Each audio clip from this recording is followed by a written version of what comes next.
आरोपियों को किया गिरफ्तार। 5,70,000 का सामान किया जब्त।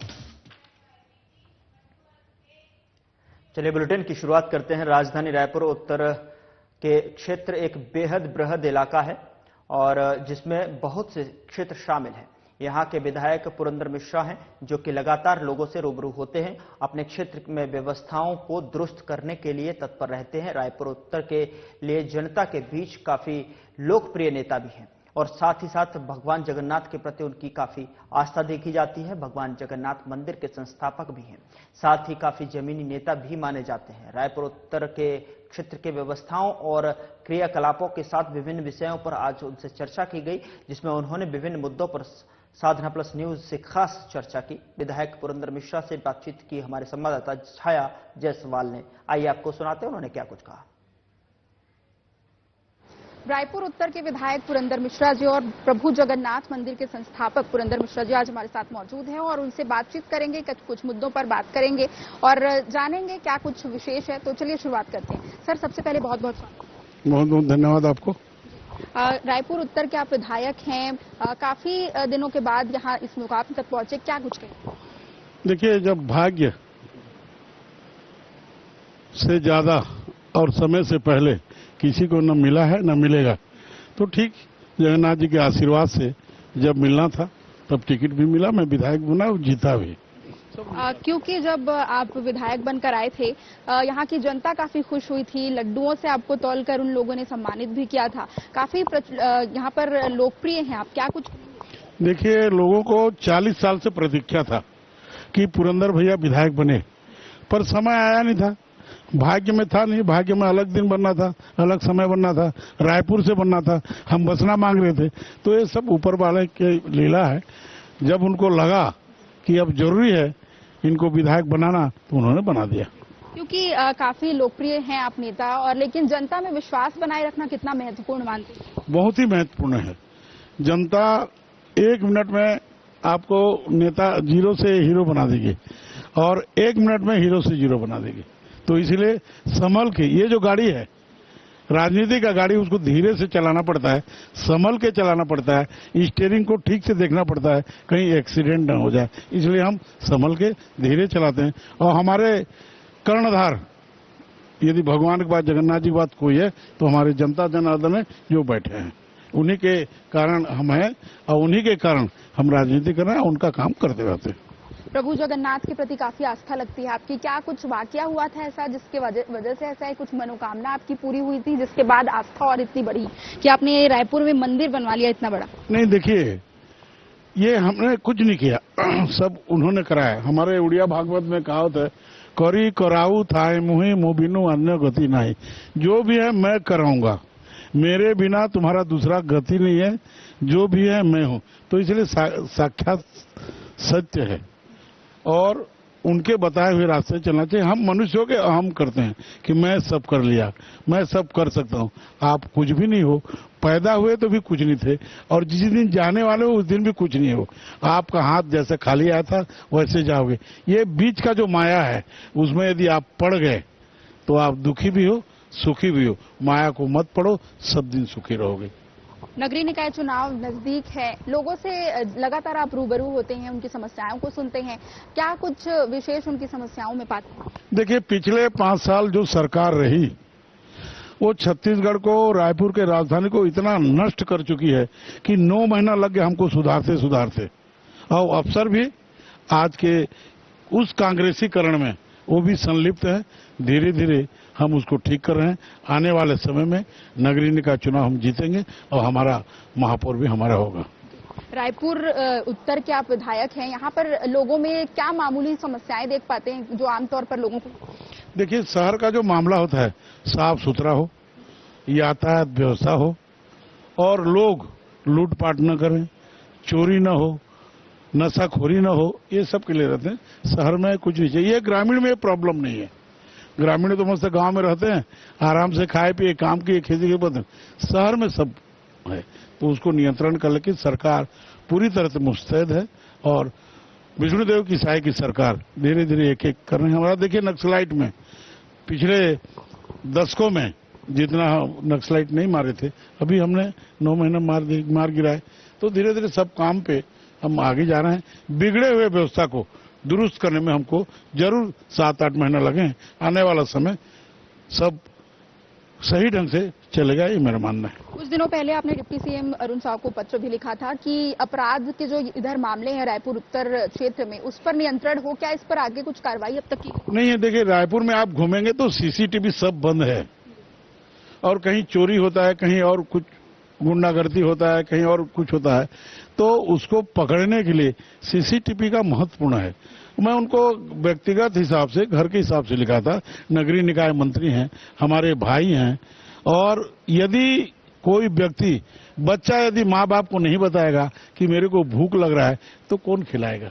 तो हमने अपने मंत्रियों को, हमने अपने मुख्यमंत्री को बताया कि यहाँ पर रायपुर में सेंसिटिव एरिया है, और मेरा जो विधानसभा है उसमें मुख्यमंत्री निवास है, राजभवन है, मेडिकल कॉलेज है, जेल है, कपड़ा व्यापारी पंडरी है, माली रोड है, एमजी रोड है, मोधापारा है, फाफाडी है। तो इतना जो घना बस्ती है मेरे एरिया में है, तो मैं उसी का मांग किया था कि यातायात व्यवस्था को दुरुस्त करने के लिए, अपराधियों को पकड़ने के लिए सीसीटीवी की आवश्यकता है, और निश्चित ही पूरे शहरों में हम सीसीटीवी लगाएंगे। जो बंद है उसको दुरुस्त करके चालू करवाएंगे। काफी जमीनी नेता माने जाते हैं, खेती किसानी का भी आपका व्यवसाय था। क्या आज के जो बिजी शेड्यूल है उसमें से समय निकालकर आज भी खेती किसानी को समय दे पाते हैं? देखिए, खेती के लिए तो खुद कोई किसान करता नहीं, थोड़ा बहुत करता है, पर प्लानिंग क्या होना चाहिए? जब हम 20 साल छत्तीसगढ़ सरकार नहीं बनी थी तब की चिंता करें तो एकड़ में 10 कुंटल होता था, 20 कुंटल होना शुरू हो गया। आज के तारीख में 30 कुंटल से भी ज्यादा पैदावार हो रहा है। तो जो आधुनिक खेती हम कर रहे हैं उससे हमारा आय बढ़ रहा है। और सरकार कितना पैसा दे रहा है? 3100 रुपया सरकार धान खरीद रहा है। तो अभी आप केवल खेती भी करेंगे तो आप संपन्न रह सकते हैं, आप व्यवस्थित रह सकते हैं, आप कभी भूखे नहीं मरेंगे, इसकी गारंटी है। हाल ही में टाइफाइड जैसी बीमारी से उबरे हैं, क्या संदेश देंगे लोगों को कि स्वस्थ रहें, अपने जो स्वास्थ्य का है उसका ख्याल रखें? देखिए, आप खाना पीना में नियंत्रित करिए, पानी साफ पीजिए, पानी में ही कुछ गड़बड़ रहता है।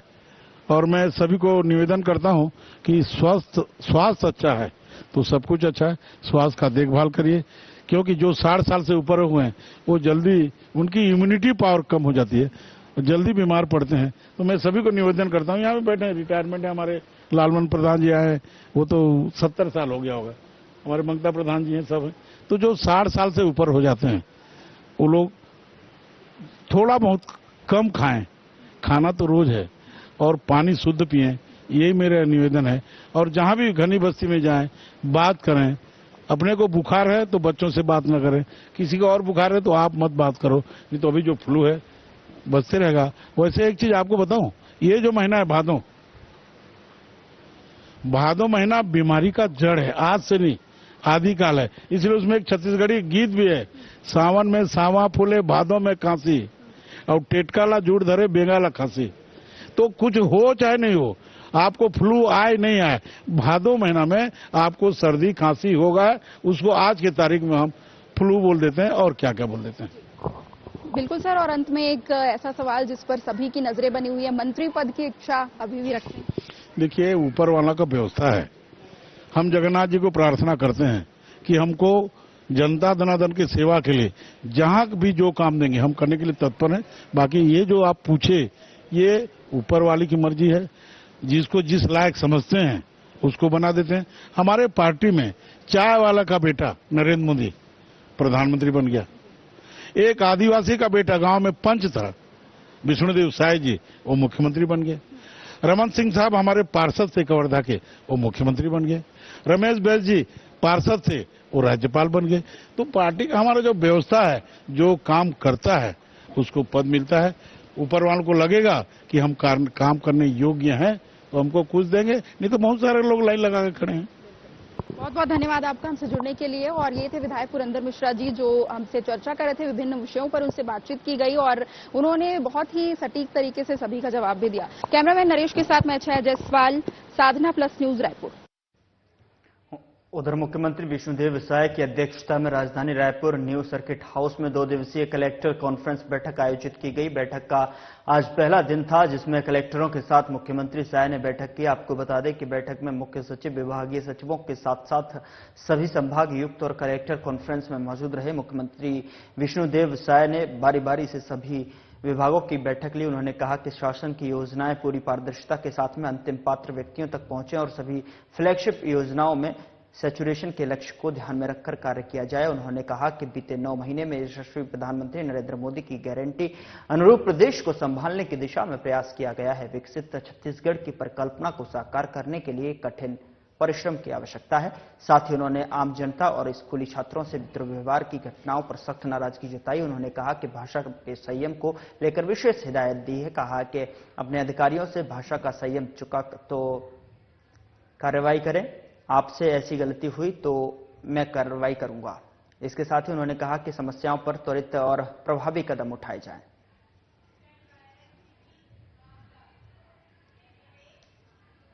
उधर मुख्यमंत्री विष्णुदेव साय ने कलेक्टरों के साथ हुए राजस्व विभाग की समीक्षा बैठक में अपने कड़े तेवर दिखाए। बस्तर, सारगढ़ और खैरागढ़ में राजस्व मामलों की धीमी गति पर उन्होंने नाराजगी जताई है। कलेक्टर को राजस्व मामलों को तेजी से निपटने के निर्देश दिए हैं। मुख्यमंत्री ने कहा कि राजस्व संबंधित सभी कार्य समय सीमा पर पूरे हों और इसके साथ ही उन्होंने पंचायत विभाग की योजनाओं की भी समीक्षा की। मनरेगा में मानव दिवस की सृजन कम होने पर बस्तर कलेक्टर पर मुख्यमंत्री अपनी नाराजगी और साथ ही कलेक्टरों को ध्यान देने के निर्देश दिए हैं। इसके साथ ही प्रधानमंत्री विश्वकर्मा कौशल विकास योजना की समीक्षा भी उन्होंने की और मुख्यमंत्री ने कुछ जिलों की शून्य प्रगति पर नाराजगी जताई।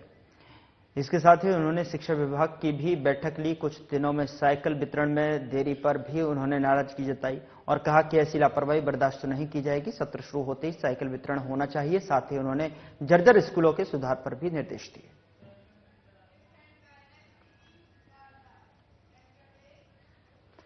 उधर स्वास्थ्य मंत्री श्याम बिहारी जायसवाल ने आज पत्रकार वार्ता को संबोधित किया। इस दौरान उन्होंने कहा कि मुख्यमंत्री विष्णुदेव साय के निर्देश में स्वास्थ्य विभाग के लिए जो है बड़ा फैसला लिया गया है, जिसमें शासकीय चिकित्सा महाविद्यालयों के सीनियर रेजिडेंट से लेकर प्राध्यापकों के वेतन में ऐतिहासिक वृद्धि की गई है। प्राध्यापक को अब अनुसूचित क्षेत्र 2,25,000 और गैर अनुसूचित क्षेत्र में 1,90,000 रुपए वेतन मिलेगा। अनुसूचित क्षेत्र में लगभग 40% और गैर अनुसूचित क्षेत्र में लगभग 23% के वेतन वृद्धि की गई है। मंत्री जायसवाल ने कहा कि स्वास्थ्य व्यवस्था को अच्छा करने के लिए मेडिकल कॉलेज में जहां अस्पताल भी संचालित होते हैं, सरगुजा और बस्तर स्पेशलिस्ट डॉक्टर के मानदेय में वृद्धि की जा रही है। इससे प्रदेश के मेडिकल कॉलेजों में विद्यार्थियों की पढ़ाई के लिए भी और इलाज के लिए भी बेहतरीन होगी।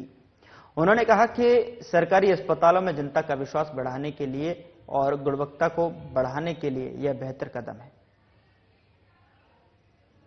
प्रदेश के यशस्वी मुख्यमंत्री माननीय विष्णुदेव साय जी के मंशा के अनुरूप प्रदेश में स्वास्थ्य व्यवस्थाओं को और अच्छा करने के लिए साथ ही साथ जो हमारे मेडिकल कॉलेज हैं, जिनमें हमारे हॉस्पिटल भी संचालित होते हैं, खासकर सरगुजा और बस्तर क्षेत्रों में जहां स्पेशलिस्टों की कमी की बात आती है और जो विशेषज्ञ प्रोफेसर की नितांत कमी अभी के जो सरगुजा और बस्तर प्रवास के दौरान पाया गया, उसको लेकर माननीय मुख्यमंत्री जी ने निर्देश दिया कि जो स्पेशलिस्ट हमारे प्रोफेसर हैं, सहायक प्राध्यापक हैं और एसोसिएट प्रोफेसर हैं, इन सबके जो मानदेय हम देते हैं, इनको अनुसूचित क्षेत्रों में 46% और जो गैर अनुसूचित क्षेत्र हैं उनमें 23% की हम वृद्धि किए हैं। इस प्रकार से जो हमारे सरगुजा और बस्तर, साथ ही कुछ ऐसे अनुसूचित जिले हैं जैसे कोरबा, इन क्षेत्रों में जो मेडिकल कॉलेज हैं, इनके प्राध्यापक को हम पहले 1,90,000 देते थे, अब उनको 2,25,000 देंगे। सहायक प्राध्यापक को 1,55,000 देते थे, वो 1,85,000 देंगे और सह प्राध्यापक उनको 1,55 से 1,85 और जो सहायक प्राध्यापक हैं उनको 90,000 से 1,25,000 देंगे और जो सीनियर रेसिडेंस प्रदर्शक हैं उनको 65,000 से 95,000 रुपए किया गया है। इसी प्रकार से जो गैर अनुसूचित क्षेत्र सामान्य क्षेत्र हैं इनमें प्राध्यापक को 1,55,000 से 1,90,000 किए हैं, सह प्राध्यापक का 1,35,000 से 1,55,000 किए हैं, सहायक प्राध्यापक का 90,000 से 1,00,000 रुपये किए हैं और जो सीनियर रेसिडेंस प्रदर्शक पीजी हैं उनका 65,000 से 75,000 किए हैं। इस प्रकार से अब आने वाले जो संविदा भर्ती है, वॉक इन इंटरव्यू से जो भर्ती हम करते हैं उसमें प्रोफेसर और असिस्टेंट प्रोफेसर और एसोसिएट प्रोफेसर इनकी कमी को हम पूरा कर पाएंगे और ये प्रदेश के लिए मेडिकल कॉलेजों के लिए उनकी पढ़ाई की दृष्टि से भी और इलाज की दृष्टि से भी एक बहुत मील का पत्थर साबित होगा। इसके लिए मैं माननीय मुख्यमंत्री जी को बहुत उनका आभार व्यक्त करता हूं और प्रदेश के जनता और जो हमारे पढ़ाई करने वाले स्टूडेंट हैं उनको अच्छी गुणवत्ता की शिक्षा के साथ बेहतर स्वास्थ्य सुविधाएं उपलब्ध हो सकेंगी। 15-20 दिनों में निरीक्षण। देखिए, मूल रूप से दो समस्याएं सामने आई हैं। पहला तो विशेषज्ञ डॉक्टरों की और प्रोफेसरों की कमी मेडिकल कॉलेज में और हॉस्पिटल में विशेषज्ञ डॉक्टरों की, उसको लेकर हमने कार्य योजना बनाया और माननीय मुख्यमंत्री जी ने सहमति दिया और ये हमारे इसको जीएडी से हमने प्रूफ भी करा लिया। ऐसा नहीं है कि अभी ये घोषणा कर रहे हैं, ये आज से ही, कल से ही ये नियम लागू हो चुका है, ये बढ़े हुए वेतनमान।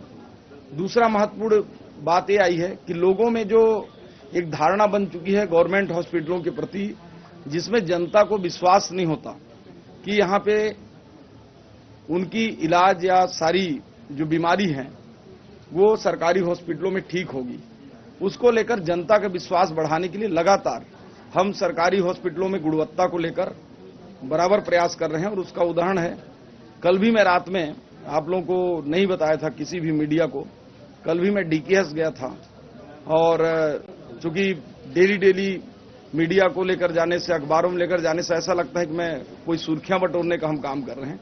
कल भी मैं गया था, वार्डों का निरीक्षण किया बिना किसी सोशल मीडिया या मीडिया में डाले और वहां काफी हद तक जो पहले से व्यवस्थाएं थी वो बेहतर हैं। आम जनता में विश्वास था। हमारे हॉस्पिटल में जो बेड्स हैं उनकी कैपेसिटी जो हमारी निर्धारित है उससे 1.5-2 गुना की संख्या में है और काफी कुछ सुधार के लिए मैंने कल भी कहा है। और वैसे भी हम लोगों ने जो बैठक में भी कुछ दिन पहले जो तय किया है कई मशीनरों का, जैसे ह्यूमन ऑर्गन ट्रांसप्लांट के लिए, मेकाहारा में वर्चुअल पोस्टमार्टम के लिए, मेकाहारा का रिनोवेशन और साइनेज इत्यादि के लिए, तो इस पर भी हम लोगों ने बैठक में तय कर उसको अंतिम रूप दे दिया है।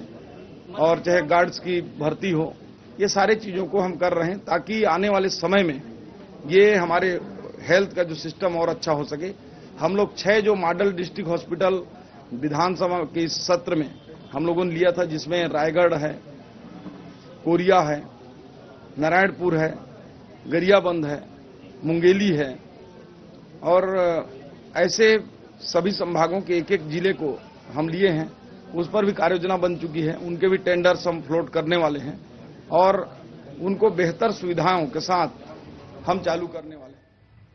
उधर राजधानी रायपुर में कांग्रेस के लगातार प्रदर्शन और सीमेंट के बढ़ते दामों के विरोध में प्रदर्शन को लेकर के स्वास्थ्य मंत्री श्याम बिहारी जायसवाल ने कहा कि प्रदेश में कानून व्यवस्था की स्थिति सही है, किसी भी प्रकार की कोई अव्यवस्था नहीं है। उन्होंने कहा कि प्रदेश में ऐसी कोई भी क्षेत्र नहीं है जहां पर स्थिति खराब हो। कांग्रेस केवल राजनीतिक प्रोपेगेंडा करती है और उनके पास कोई काम नहीं रह गया है।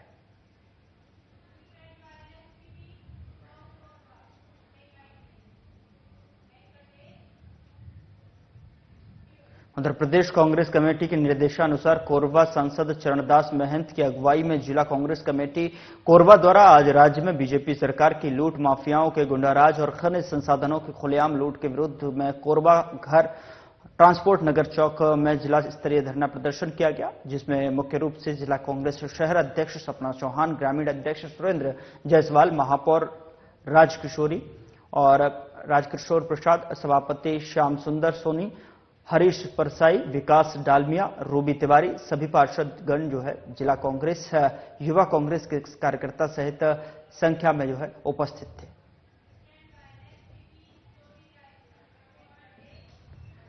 उधर रायपुर में अगस्त के महीने में हुई एक चोरी का खुलासा हुआ है। आपको बता दें कि पिछले महीने डीडी नगर में एक परिवार से सोने चांदी की चोरी हुई थी, जिसको लेकर जांच पड़ताल की जा रही थी।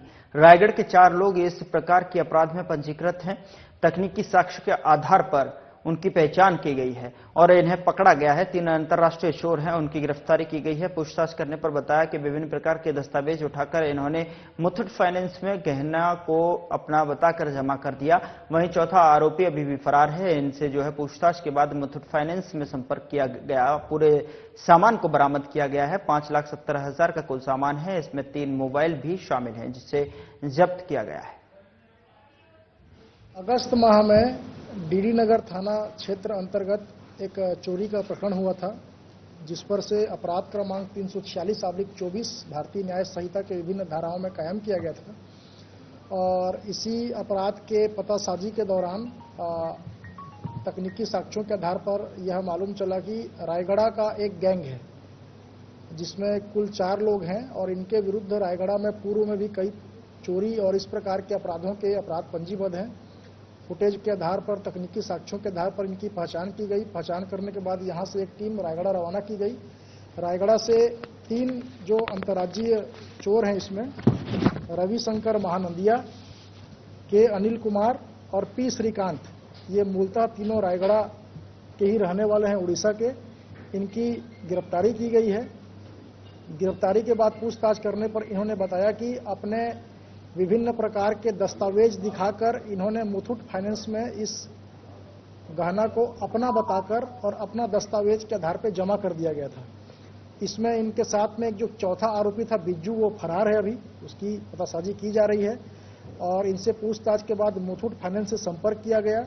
FIR की प्रति वगैरह उनको दिया गया, तो उन्होंने इस वहां पर से लाकर इनसे ये पूरे सामान को सीज किया गया है। प्रकरण में कुल लगभग 5,60,000 रुपए का ये सामान सीज किया गया है। साथ में 3 इसमें मोबाइल जो घटना में प्रयोग किए गए थे उससे भी जब्त किया गया है। तीनों को आज उधर सारंगढ़ बिलाईगढ़ के पुलिस अधीक्षक पुष्कर शर्मा द्वारा जिले के सभी थाना प्रभारियों को जुआ, सट्टा, शराब, अवैध मादक पदार्थ, गांजा में संलिप्त व्यक्तियों के ऊपर कड़ी से कड़ी कार्रवाई करने के निर्देश किया गया।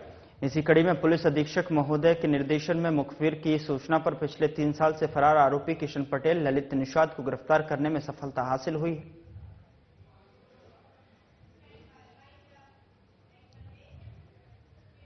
फिलहाल बुलेटिन में इतना ही। नमस्कार।